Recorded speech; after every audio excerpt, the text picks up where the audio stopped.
मोदी जी का बात कर रहा हूँ, मैं मोदी जी का बात कर रहा हूँ, बीजेपी का बात कर रहा हूँ, बीजेपी का जो सरकार है उनका बात कर रहा हूँ, बीजेपी का सरकार के बारे में बात कर रहा हूँ। सरकार के सामने, बीजेपी के सरकार के सामने हमने कुछ प्रश्न उनके सामने रखा है। ठीक है, शहजाद पूनावाला वो बड़ा सवाल ये उठा रहे हैं कि नाम बदलने से हो क्या जाएगा, विकास की बात करिए। और आप जब विकास के मॉडल की बात करते हैं तो फिर ध्रुवीकरण जिन मामलों से होगा उन मामलों को क्यों बीजेपी के नेता बीच में ले आते हैं? मीनाक्षी जी, सिर्फ इतनी उम्मीद है क्योंकि 4 वर्सेस 1 का पैनल है तो मुझे आप थोड़ा सा समय दे देंगी और हस्तक्षेप नहीं होगा। देखिए, पहले तो ये कोई सांप्रदायिक दाव नहीं है। भाग्यनगर वहां की संस्कृति और वहां के इतिहास का प्रतिबिंब है। सांप्रदायिक कैसे हो गया? क्या भाग्यलक्ष्मी मंदिर सांप्रदायिक है क्या? नहीं, किशोर तिवारी जी के समर्थन की आवश्यकता नहीं है। जाते जाते उन्होंने नाम बदले हैं, पर बहुत देर से बदले हैं और उसको तो फिर से वो फैसलों को लेना पड़ेगा क्योंकि अवैध कैबिनेट की मीटिंग थी। मैं किशोर तिवारी जी को इसमें स्टेक होल्डर भी नहीं समझता। वो अपनी सरकार में स्टेक होल्डर नहीं थे, अब यहाँ पे कहाँ स्टेक होल्डर बनाते हो। मैं पर आपको कुछ बताना चाहता हूँ क्योंकि जनता इस डिबेट को देख रही है। पिछले 8 वर्षों में केंद्र ने तेलंगाना को 1.5 लाख करोड़ रुपए दिए बजट के द्वारा। 4,300 करोड़ रुपए। प्लीज मीनाक्षी जी, मैं आपसे पहले ही रिक्वेस्ट किया था।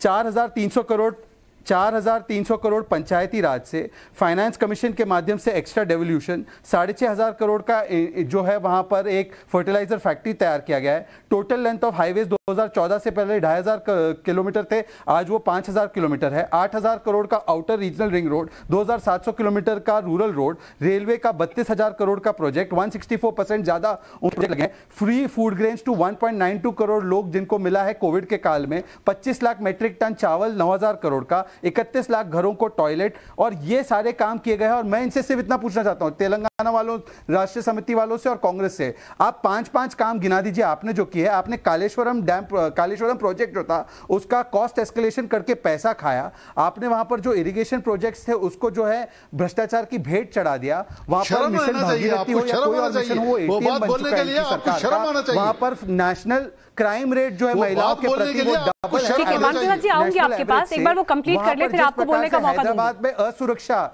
वहां पर जिस प्रकार से मीनाक्षी जी, हैदराबाद में जिस प्रकार से गैंगरेप हुआ और उसमें एमआईएम के विधायक के बेटे इन्वॉल्व थे, तो वहां पर न्याय नहीं दिया गया। हम तो नाम नहीं, हम काम भी बदल रहे हैं और भाग्य बदल रहे हैं। इसीलिए तो दुबक्कल में आपकी हार हुई, इसीलिए तो जीएचएमसी में 3 से 50 तक हम लोग गए। तो ये हकीकत है। और वहां पर जिस प्रकार से सरकारें चल रही है, लोगों ने कहना शुरू कर दिया है कि इनका परिवारवादियों का तो टाइम अप हो रहा है, जैसे महाराष्ट्र में हुआ, जैसे उत्तर प्रदेश में हुआ, जैसे उत्तराखंड में। और जहां पर नाम की बदलने की बात है, मुंबई का नाम रखा गया बॉम्बे से, कांग्रेस इसका विरोध करती है।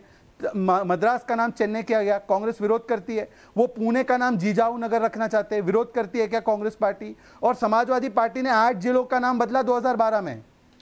तो ये लोग किसको बता रहे हैं? हम तो नाम नहीं, काम बदल रहे, जैसे हर्षवर्धन जी ने बताया। आज प्रयागराज में जाकर देखे कितना विकास हुआ है, अयोध्या जी में देखे विकास कितना हुआ है, देखे कितना विकास हम तेलंगाना के लिए कर रहे हैं। ठीक है शुभ्रांश राय, अब देखिए ये एक बड़ा सवाल है कि नाम बदलने की जो ये शुरुआत हुई है, ये कोई अभी बीजेपी के राज में तो हुई नहीं है, इससे पहले भी होता रहा है। तो जिस अंदाज में अब आपत्ति जताई जाती है, जो तमाम आरोप लगाए जाते हैं, उनका आधार क्या है फिर?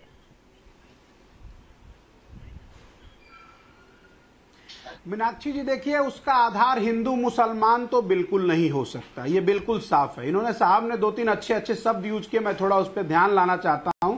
इस देश में आज के डेट में लगभग जितने जिले हैं ना सर, वो पूर्ववर्ती सरकारों ने बनाए हैं। हर जिलों का नामकरण उसके हिसाब से हुआ। लेकिन आपको भी अगर नाम शुभ्रांश राय, लेकिन क्या आपको लगता है कि इस देश में, शुभ्रांश राय, लेकिन क्या आपको लगता है कि इस देश में 700 से ज्यादा नाम औरंगजेब के नाम पर होने चाहिए? क्या आपको ये लगता है? जी जी, मुगल शासकों के नाम पर 700 से ज्यादा नाम। ठीक है, मेरा सवाल तो सुनिए सर, 1 मिनट मैं ये आपसे पूछ रही हूँ। आपने कहा ठीक है, आपने कहा कि नाम में हम कोई ध्रुवीकरण या हिंदू मुसलमान की बात नहीं कर रहे। मैं आपसे पूछ रही हूँ कि देश में मुगल शासकों के नाम पर अगर 700 से ज्यादा नाम है, तो आप इस बात से सहमत हैं ये होना चाहिए या नहीं होना चाहिए? मैडम, पहली बात ये ना, मैंने प्राचीन इतिहास, मध्यकालीन इतिहास और आधुनिक इतिहास पढ़ा है। जिसने बनाया है उसका नामकरण हुआ होगा। मैं तो इस सरकार से सिर्फ एक आग्रह करूंगा आपके माध्यम से, और मुझे लगता है आप भी सहमत होंगी, 8 साल से सत्ता में है, अरे 100 नए स्मार्ट सिटी बना रहे थे, उसका नाम चाहे मोदी नगर रख लीजिए, अमित शाह नगर रख लीजिए, नड्डा नगर रख लीजिए, जो मन रखिए ना भाई, देश को कुछ दीजिए। नया शहर नया बसाएंगे तो उससे अर्थव्यवस्था भी मजबूत होगी, 5 ट्रिलियन की इकोनॉमी भी नजदीक आ जाएगी और लाखों करोड़ों लोगों को रोजगार भी मिल जाएगा। लेकिन नरेंद्र मोदी सरकार में नया कुछ करने का अंदर से दम है ही नहीं। ये सिर्फ 2 चीजें कर सकते हैं, सरदार पटेल की विरासत थी गुजरात का स्टेडियम, उसका नाम इन्होंने नरेंद्र मोदी स्टेडियम कर लिया। नहीं, लेकिन वो तो फिर ये कहते हैं ना आपको कि सरदार पटेल को जो सम्मान आपने नहीं दिया हमने दिया, वो तो ये कहते हैं ना फिर कि जो सम्मान सरदार पटेल को कांग्रेस पार्टी ने नहीं दिया वो हमने दिया। देखिए, बड़ी तस्वीर की बात करते हैं शुभ्रांश राय। बड़ी तस्वीर ये है कि देश में जो एक माहौल प्रतीकों के इर्द गिर्द होती हुई राजनीति का दिखाई दे रहा है, उन सब के बीच अब सरदार पटेल ज्यादा हमारे या ज्यादा उनके, गांधी ज्यादा हमारे या उनके, यही बहस है ना, यही बहस है ना। तो वैक्यूम किसने दिया, वो वैक्यूम किसने दिया जिसे बुनाया जा सकता है? मीनाक्षी जी, मीनाक्षी जी 60 सेकंड प्लीज बोलने दीजिए।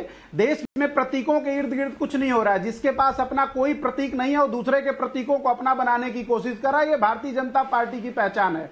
मैं आपके माध्यम से प्रधानमंत्री जी से अपील करता हूं, आपने 100 स्मार्ट सिटी 2014 में बोला था, 100 नए स्मार्ट शहर बसाइए, नया नाम दीजिए, उसके साथ $1 बिलियन की इकोनॉमी फैलेगी, मिलियन में नंबर ऑफ रोजगार फैलेगा। सर आप करिए ना, किसने आपको मना किया है? शहजाद वो सीधे बड़ा आरोप ये लगा रहे हैं कि जो भी वादे अर्थव्यवस्था को लेकर, रोजगार को लेकर, देश के विकास को लेकर थे, उन वादों से इतर राजनीति सिमट कर रह गई है प्रतीकों के इर्द गिर्द, शिखर पुरुषों के इर्द गिर्द, इमारतों के नाम बदलने के इर्द गिर्द, इलाकों के नाम बदलने के इर्द गिर्द। एक मिनट शहजाद आज है ना, देखिए ठीक है सर, आप शुभ्रांश जी, मैंने आपकी बात ले लिया, जवाब मीनाक्षी जी आपने मुझे बोला है, आपके सामने एक सवाल डालता ठीक है शुभ्रांश जी, आपका पॉइंट हो गया। मीनाक्षी जी क्या बात रख सकता हूँ ऑनलाइन स्टार्टअप वाली कंपनियों? ठीक है शुभ्रांश राय प्लीज, मीनाक्षी जी मैंने आपका सवाल ले लिया सर, उसी पर जवाब ले रही हूँ। ठीक है मीनाक्षी जी, आपने अपना सवाल पूछ लिया कम सर। से कम पहले गुजरात, मीनाक्षी जी, शुभ्रांश जी आपका सवाल नोट कर लिया, मीनाक्षी जी, आपका नोट कर लिया सवाल सर, उसी पे जवाब ले रही हूँ ना सर। सवाल पूछने का मकसद जवाब लेना है ना, या सिर्फ? मीनाक्षी जी 4 वर्सेस 1 होने के बाद भी अगर ऐसे, ठीक है मीनाक्षी जी 4 वर्सेस 1 होने के बावजूद भी ऐसे, कम करनी पड़ेगी सर, अच्छा नहीं लगता। 4 वर्सेस 1 होने के बावजूद भी ऐसे अवसर दूं प्लीज, आप वही बोले तो। मीनाक्षी जी आपको कदम उठा लेना चाहिए था बहुत पहले। मीनाक्षी जी मैं किसी के बीच में नहीं बोल रहा हूँ, और 4 वर्सेस 1 का पैनल है, आपको न्याय देना है। आपसे ही सवाल है, उनका बड़ा आरोप आपके ऊपर ये है कि विकास, अर्थव्यवस्था, रोजगार, ये सब मुद्दे रह गए साइड, प्रतीकों के इर्द गिर्द, शिखर पुरुषों के इर्द गिर्द अब पूरी बहस सिमट गई है, राजनीति सिमट गई है। ठीक है, मुझे केवल 20 सेकंड दीजिएगा, उसके बाद आप मुझे हस्तक्षेप कर सकती हैं। पहले तो जिन लोगों ने शौचालय से लेकर एयरपोर्ट तक 400 स्कीमों के नाम एक परिवार के पीछे रखे हो, और इतिहास में जो भगवान बिरसा मुंडा जैसे, सावरकर जैसे लोगों का योगदान कम करके केवल एक परिवार का महिमा मंडन किया हो, वो हमें सिखाए ना। मैंने आज आपके सामने 10 चीजें गिनवाई है जो हमने तेलंगाना के लिए 8 साल में की है। मुझे शुभ्रांश राय 4 चीजें गिनवा दे, केवल 4 जो कांग्रेस की सरकार ने की। देखिए मीनाक्षी जी एक स्पेसिफिक डिबेट होनी चाहिए। मीनाक्षी जी जो ये लोग मीनाक्षी जी जब मैं आपके पास आऊंगी सर उस समय क्या तरीका है डिबेट का? डिबेट का क्या तरीका है? ये शुभ्रांश जी प्लीज रिक्वेस्ट है आपसे, मैं आपके पास आऊंगी, आपको पूरा मौका दूंगी बोलने का। दीजिए 1 सेकंड, ठीक है, एक-एक करके प्लीज, एक-एक करके। मीनाक्षी जी मुझे 5 सेकंड दे दीजिए, कंप्लीट करिए। हाँ 5 सेकंड, मीनाक्षी जी 5 सेकंड, ठीक है कंप्लीट करिए। मैं केवल ये कह रहा हूं, मैंने 10 चीजें गिनवाई है जो हमारी सरकार ने तेलंगाना के लोगों के लिए किया, और जो इनकी टीआरएस की सरकार नहीं कर पाई, वो मैंने 5-10 चीजें गिनवाई है।